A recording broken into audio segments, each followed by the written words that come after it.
안녕하십니까. 이번 시간에는요, 위생곤충학 출제 예상 문제 풀이 시작해 보도록 하겠습니다. 자, 맨 먼저 출제 예상 문제 부분 중에서 이제 8번 기계적 전파에 속하는 것은 그 부분 한번 보시면요. 일단 이제 곤충이 인간들에게 가해지는 피해가 크게 직접적인 피해와 간접적인 피해 크게 두 가지로 나눠진다고 제가 말씀을 드렸었어요. 그래서 직접적인 피해 같은 경우에는 기계적 외상, 이제 무는 거죠. 흡열, 뭐 이런 거. 그 다음에 2차 감염, 인체 기생, 승저증처럼, 그 다음에 독성 물질의 주입, 동나방이나 벌 같은 것들. 이런 것들이 직접적인 피해에 해당이 되겠고요. 간접적인 피해는 이제, 생물학적인 전파라던가 이런 것들이 이제 해당이 되는데 생물학적인 전파 같은 경우에는 이제 증식형, 발육형, 발육증식형,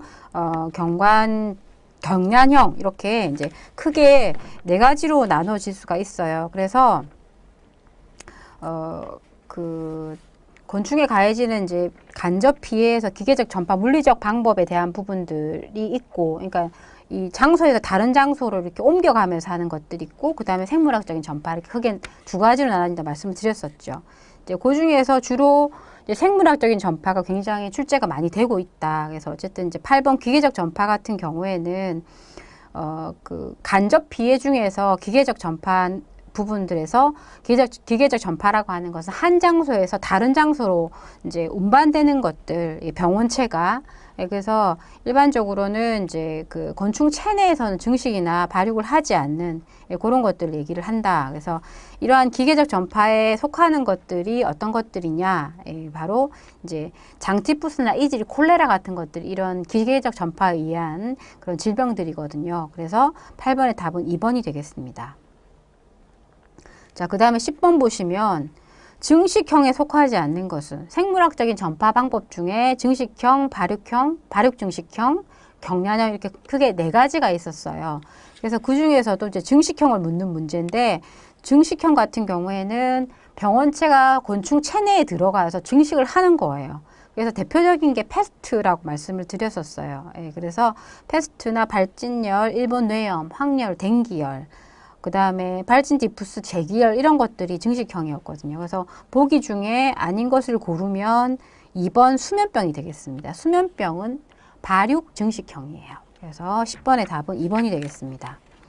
자, 그 다음에 14번을 보시면 생물학적인 전파 중 잘못된 것은 이렇게 돼 있어요. 그래서 발육형, 증식형, 발육증식형, 경란형 이제 요것이 생물학적인 전파 방법인데 1번 진드기는 이제 결란형이 맞고요. 경란형 또는 이제 경란형인데 요거는 보통 이제 진드기의 난소를 통해서 다음 세대로 연결이 되는 것이 바로 이 경란형이죠. 그래서 진드기 매개, 재기열 같은 것들이 거기 해당이 되니까 1번은 맞고요. 2번 발육증식형 같은 경우에는 이제 발육과 증식이 한꺼번에 해당이 되는 건데 말라리아나 수면병이 대표적인 것이었어요. 그래서 2번이 맞고 3번 토고 숨모기 같은 경우에는 발육형이에요. 그래서 이 발육형은 이제 패스트가 대표적이지만 그 이외에도 사상축축도 거기 해당이 됩니다. 그 다음에 증식형인 황열 같은 경우에는 빨간 진모기가 아니고 순모기예요. 그래서 4번이 이제 연결이 틀렸고요. 5번에 있는 작은 빨간 진모기는 뇌염이고 일본 뇌염이고 증식형 맞죠?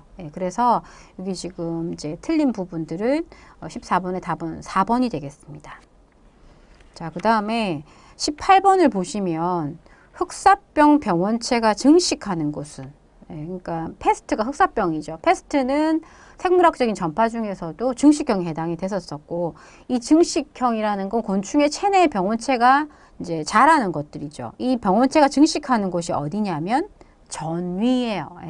그래서 아까 그 곤충의 여러 가지 이제 내부 형태에 대한 부분들을 말씀을 드릴 때 전위 부분에 대한 말씀을 드렸었는데 이제 이 부분 같은 경우에는 이제 뭐 내부에 있는 어떤 그 먹이들이 역류하는 것을 막거나 혹은 고체 덩어리 같은 것들을 부스러운 역할을 하는 곳이 전이라고 말씀드렸었고 근데 이제 이 병원체가 흑사병 병원체는 이 전위에서 증식을 하는 것으로 그렇게 이제 알려져 있어요. 그래서 답은 1번이 되겠습니다. 그래서 거기 보시면 풀이 부분에 흑사병은 전위에서, 그 다음에 뇌염 확열은 위에서, 말라리아는 위 외벽에서, 사상충은 흉부의 근육에서 이렇게 각각 증식을 하는 것이 다르다, 병원체가. 그 다음에 20번 보시면 다음 중 뉴슨스로 취급되는 곤충은, 이거는 굉장히 자주 출제가 된다고 말씀드렸죠. 대표적인 게 깔따구이고요. 그 다음에 노린재, 나방파리, 귀뚜라미, 근데 최근에는 지하 순모기까지. 그래서 이제 답은 20번의 답은 2번이 되겠고요. 그 다음에 이제 매개곤충의 방제 방법이 살충제로 넘어가는데 1번 다음 해충 방제 방법 중 근본적이며 영구적인 방법은, 그러니까 제일 좋은 것은 물리적 방법 중에서 환경을 관리하는 것이 가장 영구적이면서 근본적 예방이 가능한 방법이죠. 그래서 답은 3번 환경적 방법이 되겠어요. 그래서 매개곤충을 방지하는 방법은 물리적 방법, 화학적 방법, 생물학적인 방법, 통합적 방법, 이렇게 4가지가 있다고 말씀드렸었고, 그 다음에 주로 이제 출제가 많이 되는 것이 통합적 방법이다라고 제가 말씀을 드렸었어요. 그래서 일단은 물리적 방법이 가장 근본적이고 영구적인 해결 방법이라서 환경 위생을 개선하는 거죠. 이제 그런 것들이고, 트랩이나 열 또는 이제 방사선 같은 거 이용하는 방법도 여기에 해당이 되겠죠. 자, 그 다음에 이번에 보시면 구충구소의 가장 근본적인 대책은, 발생원이나 서식처를 제거하는 거예요. 그러니까 모기 같은 경우에 주로 이제 유충이라던가 알 같은 것들이 물 웅덩이에 떠 있기 때문에 그런 웅덩이를 제거하는 것, 그런 것들이 가장 근본적인 대책이 되겠죠. 그래서 이번의 답은 5번이 되겠습니다.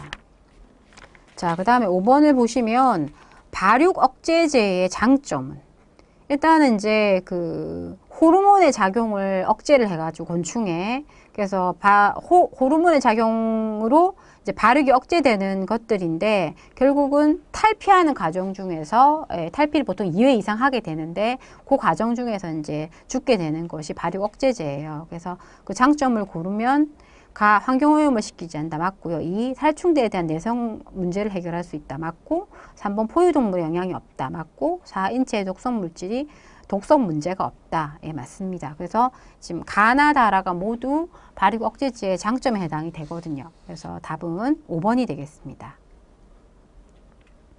자, 그 다음에 8번 보시면 통합적 방제 방법의 필수 조건에 대한 설명이다. 옳은 것은 이렇게 돼 있어요. 2가지 이상의 방제 방법이 있어야 된다. 통합적 방법의 가장 필수 요건이 바로 이거예요. 그 다음에 한 방법의 사용이 또 하나의 방법을 적용시킬 수 있는 여건을 만들어야 된다. 그러니까 결국 서로 적용시킬 수 있는 여건 조성이 돼야 된다는 거죠. 맞죠? 그 다음에 다 2가지 이상의 방제 방법을 동시에 적용했을 때 서로 방해 요인이 없어야 된다. 그래서 그 3가지가 사실은 가장 중요한 부분들이거든요. 그래서 8번의 답은 1번이 되겠습니다. 자, 그 다음에 10번 보시면 훈중제는 다음 중 어느 부위를 통하여 곤충의 체내로 들어가는가? 아까 제가 이거 중요하다고 말씀드렸었죠. 그래서 이거는 이제 기문 또는 기공, 그러니까 이제 흉부와 복부가 있는데, 복부는 보통 8개에서 9개의 절이 있는데 그 절 각각에 마디마디 각각에 기문이나 기공이 다 하나씩 뚫려 있고, 그것을 통해서 이제 살충제가 들어갔을 때 호흡 곤란으로 곤충이 이제 치사하게 되는 것들이죠. 그것을 훈중제라고 한다. 그래서 10번의 답은 4번이 되겠습니다. 자, 12번 DDT가 사용 금지당한 이후로 가장 적합한 것은, 이게 굉장히 강력한 환경 호르몬이에요. 그래서 DDT는 이렇게 잔류성이 굉장히 높으면서도 가격도 싸고 뭐 이제 여러 가지 독성 작용도 크고 뭐 이런 여러 가지 장점이 있습니다만, 결국은 문제가 되는 것은 소비자의 체내에 이 DDT가 계속 축적이 되고 밖으로 빠져나가지 않는다는 거죠. 그래서 이제 이게 사용 금지를 당한 거거든요. 그래서 12번의 답은 2번이 되겠습니다. 자, 그 다음에 21번 보시면 다음 유기인계 살충제 중 포유류의 독성이 낮은 것은, 예, 이건 이제 기출이 됐던 적이 있는 문제예요. 그래서 유기인계 살충제가 여러 종류가 있는데 그 중에서도 포유동물의 독성이 낮으면서 개미, 거미, 진드기의 살충력이 있고, 예, 있는 그런 이제 유기인계 살충제는 예, 5번 마라티온이 되겠습니다. 그래서 일단은 이제 포유류의 독성이 가장 낮기 때문에 그렇지만 이제 최근에는 감소 추세로 사용 감소가 이제 사용이 감소되는 추세로 이제 오고 있고요. 그 다음에 22번 보시면 다음 살충제 중 인축의 맹독성인 것은 예, 그러니까 포유동물에 대한 독성이 살충제 중에 가장 높은 것이 바로 이 파라티온입니다. 2번. 마라티온은 그 포유동물의 독성이 굉장히 낮은 것으로 알려져 있죠. 근데 파라티온은 그 독성이 굉장히 높기 때문에 그 지정된 사람의 감독 가에서만 사용이 되어 있고 그 또 마을 주변에 이렇게 뿌릴 수 없는 예, 그러한 그 살충제입니다.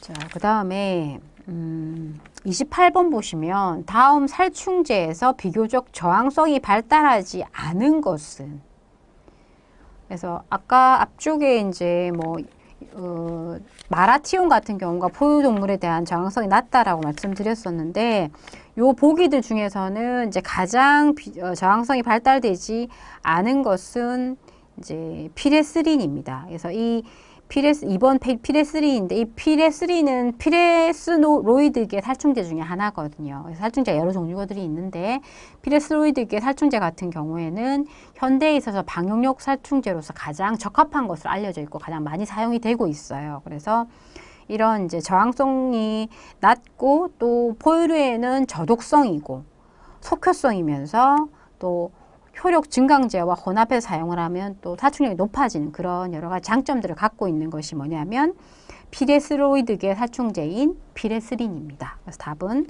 28번의 답은 2번이 되겠고요. 그 다음에 30번 보시면 효력 증강제에 대한 설명 중 틀린 것은 그러니까 효력 증강제라고 하는 것은 자체로는 효력 증강제 자체로는 살충력이 없어요. 없지만 살충제와 혼합을 하게 되면 효과가 훨씬 좋아지는 그런 약제를 효력 증강제라고 얘기를 하죠. 예, 그래서 뭐 피페로딘, 부톡사이드 뭐 이런 것들이 거기에 해당이 됩니다. 그래서 효력 증강제에 대한 설명 중 틀린 것은 1. 곤충 체내에서 분비하여 무독화 작용을 하는 효소를 공격한다. 예, 맞습니다. 2번 피페로닐 부톡사이드에는 효력 증강제이다. 예, 그 종류가 맞고요. 3번 살충제와 혼용 시 살충 효력이 커진다. 그 다음에 벤조일, 벤조에이트는 효력 증강제이다. 효력 증강제 종류에 안 들어갑니다. 예, 이거는 기피제예요. 그 다음에 5번 자체는 살충력이 없다. 그쵸? 근데 살충제의 효능을 높여준 역할들을 하죠. 그래서 틀린 것을 고르자면 4번이 되겠습니다.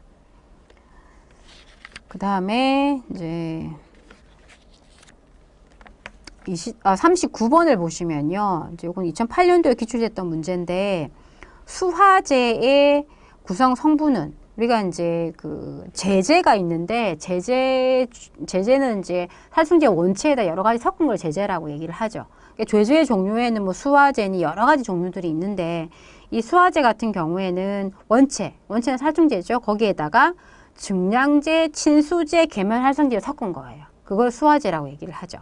그래서 39번의 답은 1번이 되겠습니다. 그 다음에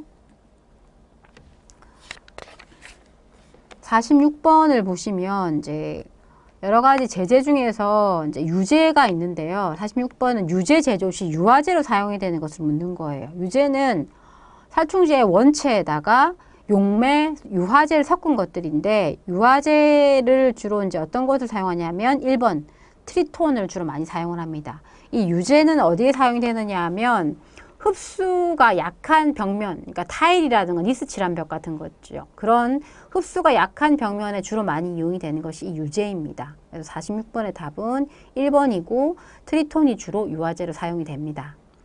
그 다음에 이제 48번 보시면 이제 마이크로 캡슐 입자 크기는 목적에 따라 다르지만 대체로 어느 정도 크기가 되는가. 그러니까 마이크로 캡슐이라는 건 잘 아시다시피 살충제에 피망을 입히는 것을 마이크로 캡슐이라고 합니다. 그래서 마이크로 캡슐을 입히게 되면 일단은 인체에 안전하고 자유기간이 길어지고 냄새가 없어지고 또 동목이 사용 시에 기피성도 감소시킬 수 있는 역할들을 하거든요. 그래서 주로 입자 크기가 20에서 30 마이크로, 물론 크기가 조금 달라질 수는 있습니다만 대략적인 크기는 2번 20에서 30 마이크로가 되겠습니다.